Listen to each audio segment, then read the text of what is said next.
क्या आप जानते हैं कि एक वक्त था जब शाहरुख खान ख्वाजा गरीब नवाज की दरगाह की ओर नफरत और तनी हुई नजरें ली बड़े थे, लेकिन जब उन्होंने दरगाह की पवित्र धारा में कदम रखा तो उनका दिल कैसे बदल गया? क्या हुआ जब शाहरुख खान ने दरगाह के अहले खाना की दुआओं को महसूस किया? इस वीडियो में हम आपको बताएंगे कि कैसे ख्वाजा मुअज्जम की बारगाह में शाहरुख खान ने न सिर्फ अपनी गलतफहमी को मिटाया बल्कि एक नया सबक भी सीखा। क्या था वो करिश्मा जिसे देख हर कोई हैरान रह गया? अगर आप यह जानना चाहते हैं कि ख्वाजा गरीब नवाज की दरगाह पर शाहरुख खान के दिल में क्या बदलाव आया, तो इस वीडियो के आखिर तक जरूर बने रहें। दोस्तों, आज से तकरीबन 800 साल पहले हजरत ख्वाजा गरीब नवाज हिंदुस्तान में जिस जगह पर आकर रुके थे, वह जगह राजस्थान के अजमेर शरीफ की धरती थी। यानी कि सुल्तान उल हिंद ख्वाजा गरीब नवाज भारत में सबसे पहले जिस जगह पर पहुंचे थे, वह जगह हिंदुस्तान का अजमेर शरीफ था। उस वक्त अजमेर शरीफ में जिनकी हुकूमत चल रही थी, जिनकी हुक्मरानी चलती थी, वह पृथ्वीराज चौहान थे।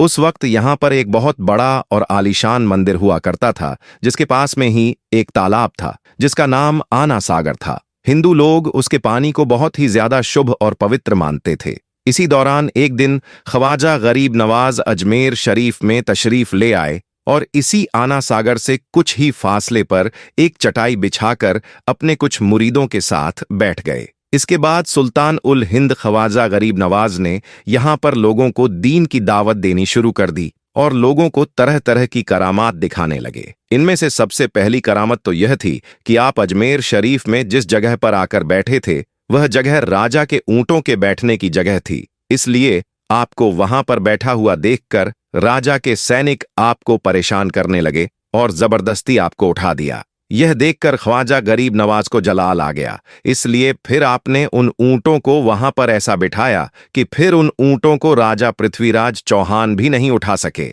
इसके बाद राजा पृथ्वीराज चौहान ने आना सागर के पानी पर अपने सैनिकों का पहरा लगा दिया और ख्वाजा गरीब नवाज और उनके मुरीदों के लिए आना सागर का पानी बंद कर दिया। इस पर भी आपको जलाल आ गया और आपने आना सागर के सारे पानी को एक प्याले में भर लिया। यह देखकर पूरे अजमेर शरीफ में कोहराम मच गया और लोग आकर आपके कदमों में गिरने लगे और आपसे माफी मांगने लगे। लोगों की हालत देखकर ख्वाजा गरीब नवाज को तरस आ गया और आपने पानी के उस प्याले को वापस आना सागर में डालने का हुक्म दे दिया। अब जैसे ही आना सागर में पानी का वह प्याला डाला गया तो पानी उछलते हुए वापस आना सागर में भरने लगा और देखते देखते आना सागर फिर से भर गया। मगर साथ ही इस पानी ने वहां पर मौजूद कई लोगों के दिलों को भी धो डाला। हिंदू धर्म की अपनी ही ऐतिहासिक किताबों में लिखा है कि उस रोज 32,000 लोगों ने एक साथ कलमा पढ़ा था। यानी उस दिन 32,000 लोग एक साथ मुसलमान बने थे। अब इतने सारे हिंदुओं के एक साथ मुसलमान होने से हिंदू पंडितों में खलबली मच गई। उनमें गम और गुस्से का तूफान उठ खड़ा हुआ। वे सोच में पड़ गए कि अगर यह फकीर बाबा कुछ दिन और यहाँ पर रुक गए तो यहाँ पर देवी देवताओं का नाम लेने वाला भी कोई नहीं रहेगा। लिहाजा फिर वे सभी के सभी राजा पृथ्वीराज चौहान के पास पहुंचे और राजा को मजबूर करने लगे कि इस फकीर बाबा का जल्द से जल्द कुछ किया जाए। अब राजा पृथ्वीराज चौहान ने जैसे ही यह सुना कि हमारे यहाँ के लोग अपना धर्म छोड़कर इस्लाम कबूल करने लगे हैं, तो यह सुनकर राजा पृथ्वीराज चौहान भी गुस्से से लाल हो गया। अब उसने भी हजरत ख्वाजा गरीब नवाज को अजमेर शरीफ से निकालने का फैसला कर लिया। इसके बाद राजा पृथ्वीराज चौहान ने मंदिर के सबसे बड़े पंडित रामदेव को अपने पास बुलाया और कहा कि जल्द से जल्द फकीर बाबा से मुकाबला करके उसे हरा दिया जाए और फिर उसे अजमेर शरीफ से बाहर निकाल दिया जाए। दोस्तों, पंडित रामदेव अपने वक्त का एक जाना माना पंडित था। उसकी इल्मी काबिलियत की दूर दूर तक धूम मची हुई थी। उसने राजा को यकीन दिला दिया कि वह जल्दी राजा को कोई अच्छी खबर सुनाएगा। इसके बाद पंडित रामदेव सुल्तान उल हिंद ख्वाजा गरीब नवाज के पास गया और जाकर उल्टे सीधे सवाल करने लगा। इस पर ख्वाजा गरीब नवाज खामोश रहे। लेकिन जब पंडित रामदेव ने हद से ज्यादा शोर मचाना शुरू कर दिया तो इसके बाद हजरत ख्वाजा गरीब नवाज ने उसकी तरफ आंख उठाई और मुस्कुराकर फरमाया कि ओ रामदेव, तू बहुत ज्यादा शोर मचा रहा है और मैं तेरे माथे पर ईमान का नूर चमकता हुआ देख रहा हूं। दोस्तों, ख्वाजा गरीब नवाज की इस निगाह करम में और इस लहजे में ना जाने ऐसा क्या जादू था कि पंडित रामदेव उसी वक्त आपके कदमों में गिर पड़ा। रोता हुआ कहने लगा, बाबा जी, आप जिस धर्म से हो मुझे भी उसी धर्म में शामिल कर लो। यह देखकर वहां पर मौजूद हर शख्स हैरान और परेशान रह गया और कहने लगा, इसे यह क्या हो गया है? जो खरीदने आया था वह खुद ही बिक चुका है, जो जीतने आया था वह खुद ही हार गया है। इसके बाद पंडित रामदेव खुद ख्वाजा गरीब नवाज के हाथों पर मुसलमान हो गया। सुभान अल्लाह। दोस्तों, फिर जब इस बात के बारे में राजा पृथ्वीराज चौहान को मालूम चला तो वह कहने लगा, इस फकीर बाबा को हमने जिन्नातों से भी भिड़वा दिया, लेकिन जिन्नात भी उसे हरा नहीं पाए। मैंने सैनिकों से भी लड़वाया, मगर मेरे सैनिक भी उसे हरा नहीं पाए। पागल हाथी भी उसका कुछ नहीं बिगाड़ पाए। मुझे तो लगता है कि यह फकीर बाबा कोई बहुत बड़ा जादूगर है, इसलिए अब जादू को जादू से ही हराना पड़ेगा। इसके बाद राजा पृथ्वीराज चौहान ने उस वक्त के सबसे बड़े जादूगर, जिसे दुनिया जयपाल जोगी के नाम से जानती थी, को अपने पास बुलाया। बुलवाने के बाद उसे सारा माजरा यानी कि ख्वाजा गरीब नवाज की पूरी जानकारी और पूरी हकीकत उसके सामने रख दी और कहने लगा, इस फकीर बाबा ने हमारा यहां पर रहना मुश्किल कर दिया है। किस तरह से यह हमारे लोगों को हक और हकानीत की दावत दे रहा है, किस तरह से हमारे लोगों को इस्लाम की दावत दे रहा है। हमने उसे यहां से भगाने की हर तरह की कोशिशें कर ली, सब कुछ कर लिया, मगर वह यहां से भागने का नाम ही नहीं ले रहा है, बल्कि हमारे यहां से जो भी कोई उसे भगाने के लिए जाता है तो वह उसी का होकर रह जाता है। अब तुम कैसे भी करके जल्दी से उस फकीर बाबा को अजमेर से भगा दो। अब जयपाल जोगी उस वक्त का सबसे बड़ा जादूगर था। उसे अपने आप पर बहुत घमंड था, इसलिए सुनकर वह कहने लगा, राजा साहब, आप फिक्र मत करो, मैं हूं ना, मैं अभी पल भर में ही उसे यहां से भगा देता हूं। और अगर वह यहां से नहीं भागा, यानी कि अजमेर खाली करके नहीं गया, तो फिर वह अपनी जान से भी हाथ धो बैठेगा। दोस्तों, इतना कहकर फिर जयपाल जोगी हजरत ख्वाजा गरीब नवाज को भगाने के लिए चला गया और साथ में तकरीबन 2500 छोटे बड़े जादूगरों को और ले लिया। अब इधर जादूगर जयपाल जोगी के आने की खबर हजरत ख्वाजा गरीब नवाज तक भी पहुंच गई। ये सुनकर आपके मुरीदों में थोड़ा खौफ आ गया, क्योंकि जयपाल जोगी अपने वक्त का सबसे बड़ा जादूगर था। इसलिए सुल्तान उल हिंद ख्वाजा गरीब नवाज को बताया गया कि हुजूर, आज आपसे मुकाबला करने के लिए सबसे बड़ा जादूगर जयपाल जोगी आ रहा है। वह जयपाल जोगी जिसके जादू को कोई भी नहीं काट सकता है, वह जयपाल जोगी जो आज तक किसी से भी हारा नहीं है, जिससे आज तक जो भी कोई टकराया है वह नष्ट नाबूद होकर रह गया है। इस तरह से हजरत ख्वाजा गरीब नवाज के सामने जयपाल जोगी की सारी बातें बताई गईं। इन बातों को सुनकर ख्वाजा गरीब नवाज ने फरमाया, मेरे मुरीदों, तुम लोग घबराओ मत, मैं हमारे चारों ओर एक दायरा खींच लेता हूं, यानी कि एक गोल घेरा बना देता हूं। जब तक मेरा जयपाल जोगी के साथ में मुकाबला होता रहे, तब तक आप में से कोई भी इस दायरे से बाहर मत निकलना। दोस्तों, इसके बाद हजरत ख्वाजा गरीब नवाज ने अपने मुरीदों के चारों ओर एक गोल घेरा बना दिया, यानी कि एक सर्कल बना दिया। फिर आपने फरमाया, अब कोई भी इस घेरे से बाहर मत निकलना। इतने में जयपाल जोगी ख्वाजा गरीब नवाज के पास आ गया और आकर आपको धमकाने लगा, मगर ख्वाजा गरीब नवाज उससे कहां डरने वाले थे, क्योंकि आपको मालूम था कि जो अल्लाह से डरने वाले होते हैं वह भला किसी जादूगर से क्या डर सकते हैं। इसलिए ख्वाजा गरीब नवाज के ऊपर जयपाल जोगी की किसी भी बात का कोई असर नहीं हुआ। यह देखकर जयपाल जोगी गुस्से से लाल हो गया और अपने चेले छपाकों से कहने लगा, इन पर फिजा में जाकर जादू करो और इनके ऊपर सांपों की बारिश कर दो। इसके बाद जयपाल जोगी ने ऐसा जादू किया कि हजारों सांप पहाड़ों से उतरकर हजरत ख्वाजा गरीब नवाज और आपके मुरीदों पर बरसने लगे, यानी कि आसमान से सांपों की बारिश होने लगी। खास तौर पर उस जगह पर सांप बरसने लगे जहां पर ख्वाजा गरीब नवाज और आपके चाहने वाले मौजूद थे।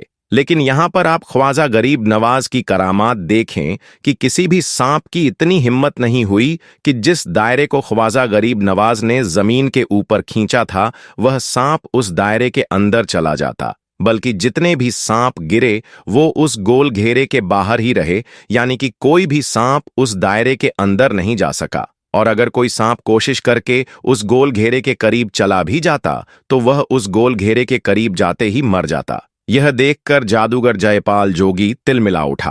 फिर जब उसने देखा कि सांपों की बारिश भी ख्वाजा गरीब नवाज का कुछ भी नहीं बिगाड़ पा रही है, तो फिर उसने ऐसा जादू किया कि आसमान से आग के शोले बरसाने लगा, मगर वह शोले भी उस घेरे के अंदर नहीं पहुंच सके, यानी कि वह आग भी उस दायरे के बाहर ही रही। फिर जयपाल जोगी ने ख्वाजा गरीब नवाज और आपके मुरीदों पर तरह तरह के जादू किए, मगर ख्वाजा गरीब नवाज और उनके चाहने वालों का वह कुछ भी नहीं बिगाड़ सका। ये देखकर फिर उसने आखिर में सोचा कि अब मैं आसमान में उड़कर इन पर कोई जादू करूं। इसलिए फिर वह हिरण की खाल पर जाकर सवार हो गया और आसमान में उड़ने लगा। यह देखकर आपके मुरीद घबरा गए और कहने लगे कि अब न जाने हमारे ऊपर कौन सी आफत आएगी, मगर इस पर भी ख्वाजा गरीब नवाज मुस्कुरा रहे थे। आपने फिर फौरन ही अपने नालिन मुबारक को यानी कि अपने जूते को इशारा किया। हुक्म पाते ही वह बड़ी तेजी के साथ उठता हुआ जयपाल जोगी की तरफ रवाना हो गया और जाकर उसके सिर पर ताड़ ताड़ मारने लगा। इससे वह जादूगर नीचे की ओर गिरने लगा, यहां तक कि फिर वह आजी के साथ नीचे उतरा और आकर सीधा ख्वाजा साहब के कदमों में गिर पड़ा और उसी वक्त उसने कलमा पढ़ लिया और वह मुसलमान हो गया। इसके बाद ख्वाजा गरीब नवाज ने जयपाल जोगी का नाम बदलकर अब्दुल्ला रख दिया। फिर वह ख्वाजा साहब के नजरे फेज से आला मुकाम पर फायज हुआ और अब्दुल्ला बियाबानी के नाम से मशहूर हुआ। दोस्तों, आज भी अगर कोई रास्ता भूल जाता है यानी कि रास्ते से भटक जाता है और अगर फिर वह अब्दुल्ला बियाबानी के नाम से दुआ करता है तो अल्लाह ताला उसको सीधा रास्ता दिखा देता है, यानी कि वह सही रास्ते पर चल पड़ता है। तो यह है अल्लाह के नेक और पावरफुल वली हजरत ख्वाजा गरीब नवाज की शान।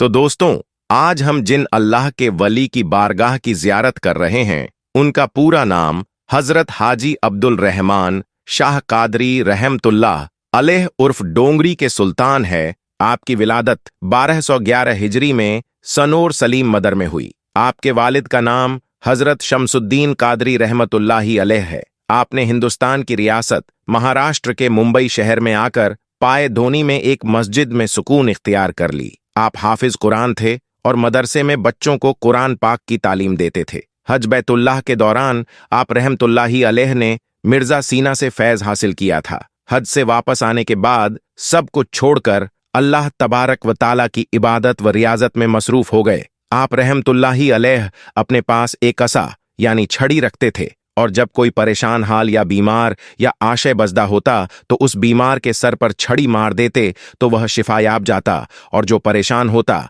तो उसके सर पर छड़ी मार देते तो उसे परेशानी से छुटकारा मिल जाता। हजरत अब्दुल रहमान शाह बाबा रहमतुल्लाही अलैह की बेशुमार करामतें हैं, जिनमें से एक करामत के बारे में कहा जाता है कि एक बार मुसाफिर खाने में हजरत अब्दुल रहमान शाह बाबा रहमतुल्लाही अलैह ठहरे हुए थे तो एक शख्स ने किसी गलत फहमी से पुलिस स्टेशन में आपके खिलाफ FIR शिकायत दर्ज करवाई। फिर पुलिस ने आकर आपको हवालात में डाल दिया। फिर शाम को लोगों ने हजरत अब्दुल रहमान शाह बाबा को बाहर टहलते हुए देखा, जबकि हवालात का ताला खुला भी नहीं था। फिर पुलिस ने आपको वापस हवालात में डाल दिया, लेकिन लोगों ने फिर आपको बाहर टहलते हुए देखा। फिर पुलिस ने आप रहमतुल्लाही अलैह को हवालात में डाल दिया, लेकिन कुछ समय बाद फिर से वही लोग आपको बाहर टहलते हुए देखते। कई बार ऐसा होने के बाद पुलिस ने खुद हजरत अब्दुल रहमान शाह रहमतुल्लाही अलैह को रिहा कर दिया। जिस पुलिस स्टेशन में आप रहमतुल्लाही अलैह को बंद किया गया था, वहां आज भी आपकी चिल्लाए मुबारक मौजूद है। आपके अस्ताना मुबारक पर कसीर तादाद में आपके अकीदतमंद अपनी अकीदत और मोहब्बत में आते हैं और फैज़ हासिल करते हैं। आप रहमतुल्लाही अलैह की विसाल 1 जमादिल अव्वल 1336 ईस्वी में 13 फरवरी 1918 ईस्वी को हुआ। आपकी मज़ार मुबारक महाराष्ट्र के शहर मुंबई के इलाके डोंगरी में मौजूद है। अल्लाह तबारक व ताला की बारगाह में दुआ है कि अल्लाह तबारक व ताला अपने हबीब और पैगंबर इस्लाम के वसीले से इश्क रसूल सल्लल्लाहु अलैहि सल्लम अता फरमाएं और उम्मत ए मुस्लिमा को सीधी और सच्ची राह पर चलने की तौफीक अता फरमाएं। साथ ही जितने भी मुसलमान परेशान हैं, खास करके हिंदुस्तान के मुसलमान जिन पर बहुत ज्यादा जुल्म किया जा रहा है, अल्लाह तबारक व ताला से दुआ है कि उन पर रहम फरमाएं और जितने भी बीमार और परेशान हाल हैं उनको शिफा अता फरमाएं। आमीन सुम्मा आमीन। दोस्तों, अब हम अल्लाह के एक ऐसे बरगुजार वली की जियारत करेंगे और उनकी करामत के बारे में मालूमात हासिल करेंगे, जिनकी बारगाह में हाजिरी देने से और उनकी वसीले से दुआ मांगने से हर मुराद पूरी होती है। और अगर आप इस वीडियो को देख रहे हैं तो आप बहुत ही ज्यादा खुशकिस्मत हैं, क्योंकि आज की वीडियो में हम उनके बारगाह की जियारत करने वाले हैं और उनकी बारगाह में अल्लाह ताला से हिंदुस्तान के हर मुसलमान के लिए दुआ करेंगे, हर परेशानी, बीमारी, रोजी रोटी और हर मुसीबत के लिए। तो आप इस वीडियो को देखें और जो भी आपकी मुराद हो उसे मांग लें। इंशा अल्लाह, अगर अल्लाह ने चाहा तो जरूर पूरी हो जाएगी, बशर्ते कि इस वीडियो को आखिर तक जरूर देखें। दोस्तों, आज हम जिस वली अल्लाह के बारगाह की जियारत कर रहे हैं, उनका पूरा नाम हजरत पीर बगदादी रहमतुल्लाही अलैह है। दोस्तों, उनका आस्ताना ए मुबारक महाराष्ट्र मुंबई के इलाके दादर कबूतर खाने में मौजूद है। यह दरगाह शरीफ जहां पर मौजूद है, वहीं सामने एक मंदिर भी है। लेकिन दोस्तों, इस जगह पर हिंदू मुसलमान के भाईचारे और अमनो मोहब्बत की एक मिसाल है। कहा जाता है कि जब पूरे मुंबई में हिंदू मुसलमान के नाम पर फसाद हुए तो उस वक्त इस बारगाह के सामने कुछ भी नहीं हुआ था। इसका मतलब यह था कि यहाँ एक तरफ मंदिर है तो दूसरी तरफ मस्जिद और दरगाह है। लेकिन अल्लाह के फजल और हजरत पीर बगदादी रहमतुल्लाही अलैह के सदके यहाँ कोई फसाद नहीं हुआ। सुभान अल्लाह। और दोस्तों, हजरत पीर बगदादी रहमतुल्लाही अलैह की बारगाह एक ऐसी बारगाह है जहां पर परेशान हाल को परेशानी से नजात मिलती है, बीमार को शिफा मिलती है और जो लोग बेरोजगार हैं उन्हें यहाँ पर उनके सदके रिजक हलाल मिलता है। अक्सर लोग कारोबारी या जॉब में जाने से पहले उनकी बारगाह में हाजिरी देने आते हैं और फैज याब होते हैं। तो दोस्तों, आइए इस वीडियो के जरिए हम भी अल्लाह की बारगाह में और हजरत पीर बगदादी रहमतुल्लाही अलैह के वसीले से दुआ मांगते हैं।